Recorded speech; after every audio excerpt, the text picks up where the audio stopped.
In this video, I'm going to show you how to fix the issue where the snipping tool is not working on your Windows 11 computer. So the snipping tool is used for taking screenshots and recording your screen, and usually we just need to press the Windows key and the Shift and the letter S to start the process. However, if this isn't working for you, then there's a few things we can do to solve this. So first thing, you need to head over to your Start menu and just search for Task Manager, and then click on the Task Manager window like so, and in the search box just search for snipping, and if you see this snipping tool here, you need to right click on it and select End Task. Once you've done that, you can close out of this window, head back over to the Start menu, search for Settings, and then click on the Settings window. From the left hand side, click on System, select Notifications, and you want to make sure notifications are turned on. Sometimes if you have notifications turned off, it can stop the snipping tool from appearing on your screen. You then want to scroll down to your list of applications here and locate the snipping tool,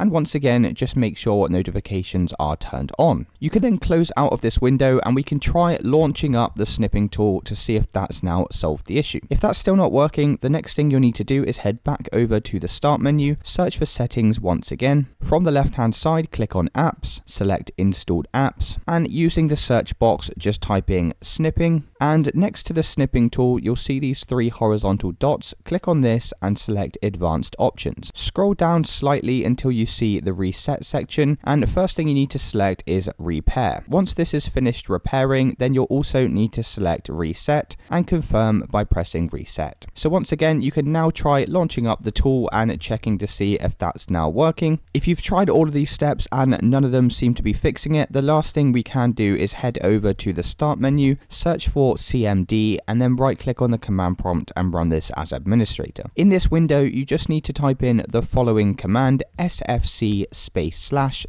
now, and hit enter. Now this command will perform a scan of all of your core Windows system files just to ensure that everything is working correctly. So you'll need to wait for this verification to get to 100%, and once that's finished, your snipping tool should now be working. And that's it guys. If you did find this video helpful, then let me know in the comments below, and I'll see you in the next one.